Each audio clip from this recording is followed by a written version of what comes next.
Hi, 7th graders. This is Mrs. Chris. I'm going to go ahead and read Chapter 6 from Stargirl.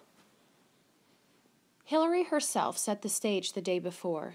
In the middle of lunch, she got up from her table and walked over to Stargirl. For half a minute, she just stood behind Stargirl's chair. Silence everywhere, except for tinklings in the kitchen. Only Stargirl was still chewing. Hillary moved around to the side. "I'm Hillary Kimball," she said. Stargirl looked up. She smiled. She said, "I know." "My birthday is tomorrow." "I know." Hillary paused. Her eyes narrowed. She jabbed her finger in Stargirl's face. "Don't try singing to me. I'm warning you." Only those at the nearby tables heard Stargirl's faint reply. "I won't sing to you." Hillary gave a satisfied smirk and walked off. From the moment we arrived at school the next day, the atmosphere bristled like cactus petals. When the buzzer sounded for first lunch, we leaped for the doors. We swarmed into the food lines. We raced through our choices and hurried to our seats. Never had we moved so fast, so quietly. At most, we whispered. We sat. We ate. We were afraid to crunch our potato chips, afraid we might miss something.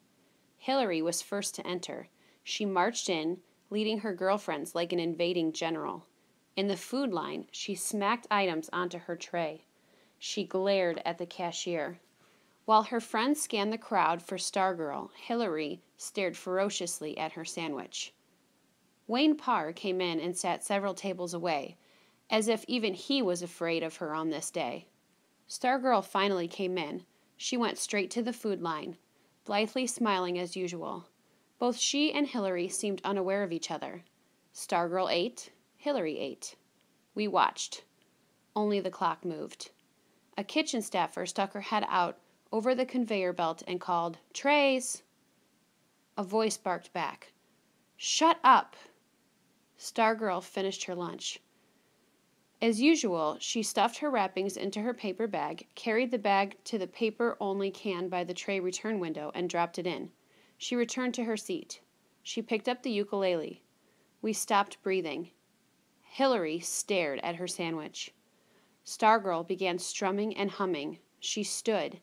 She strolled between the tables, humming, strumming. 300 pairs of eyes followed her.